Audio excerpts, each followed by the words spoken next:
सावित्री और सत्यवान की कथा सबसे पहले महाभारत के वन पर्व में मिलती है। जब युधिष्ठिर मारकांडे इसी से पूछते हैं कि क्या कभी कोई और स्त्री थी जिसने द्रौपदी जितना भक्ति प्रदर्शन की। सावित्री प्रसिद्ध तत्वज्ञानी राजश्री अश्वपति की एकमात्र कन्या थी।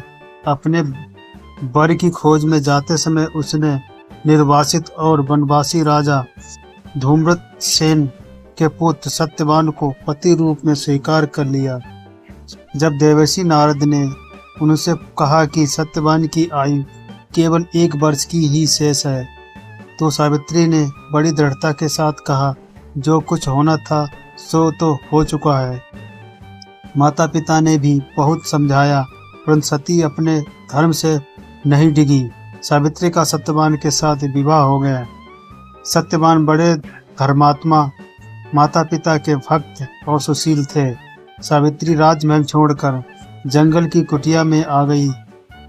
आते ही उसने सारे वस्त्र भूषणों को त्याग कर सास ससुर और पति जैसे वातकल के वस्त्र पहनते थे वैसे ही पहन लिए और अपना सारा समय अपने अंधे सास ससुर की सेवा में बिताने लगी।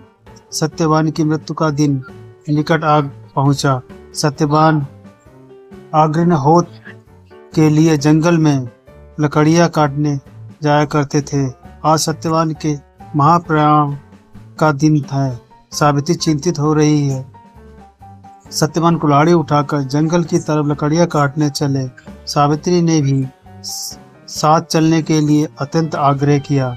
सत्यवान की स्वीकृति पाकर और सासुर से आज्ञा लेकर सावित्री भी पति के साथ वन में गई।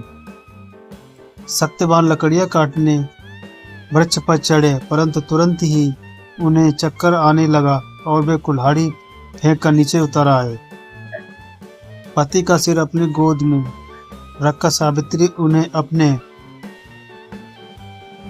आंचल में हवा करने लगी। थोड़ी देर में ही उसने भैंसों पर चढ़े हुए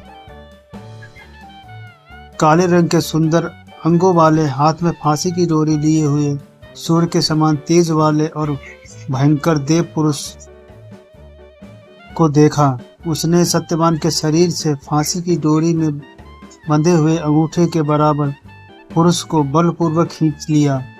सावित्री ने अत्यंत व्याकुल होकर आर्त स्वर में पूछा, हे देव, आप कौन हैं और मेरे इस हृदय धन को कहाँ ले जा रहे हैं?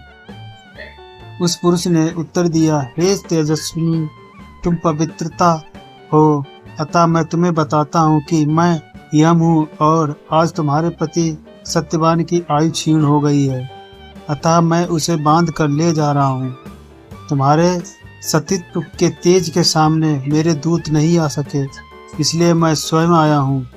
यह कहकर हेमराज दक्षिण दिशा की ओर चल पड़े। सावित्री भी यम के पीछे पीछे जाने लगी। यम ने बहुत मना किया। सावित्री ने कहा, जहाँ मेरे पति देव जाते हैं वहाँ मुझे जाना ही चाहिए, यह सनातन धर्म है। यम बार बार मना करते रहे, परंतु सावित्री पीछे पीछे चलती गई। उसकी इस दृढ़ निष्ठा और पवित्र व्रत धर्म से प्रसन्न होकर यम ने एक एक करके वर रूप में सावित्री को अंधे सास ससुर को आंखें दी, खोया हुआ राज्य दिया, उसके माता पिता को 100 पुत्र दिए और सावित्री को लौट जाने के लिए कहा। परंतु सावित्री के प्राण तो यमराज लिए जा रहे थे, वह लौटती कैसे? यमराज ने फिर कहा कि सत्यवान को छोड़कर चाहे जो मांग लो। सावित्री ने कहा, यदि आप प्रसन्न हैं तो मुझे सत्यवान से 100 पुत्र प्रदान करें। यम ने बिना ही सोचे प्रसन्न मन से तथास्तु कह दिया। वचनबद्ध यमराज आगे बढ़े। सावित्री ने कहा, मेरे पति को आप लिए जा रहे हैं और मुझे 100 पुत्र का वर दिए जा रहे हैं, यह कैसे संभव है? मैं पति के बिना सुख, स्वर्ग और लक्ष्मी किसी की भी कामना नहीं करती, बिना पति में जीना भी नहीं चाहती। वचनबद्ध यमराज ने सत्यवान के सूक्ष्म शरीर को पाश मुक्त करके सावित्री को लौटा दिया और सत्यवान को 400 वर्ष की नवीन आयु प्रदान की। ये सत्यवान सावित्री की पूरी कथा है। अगर हमारी वीडियो पसंद आए लाइक करें, सब्सक्राइब करें, कमेंट्स करें।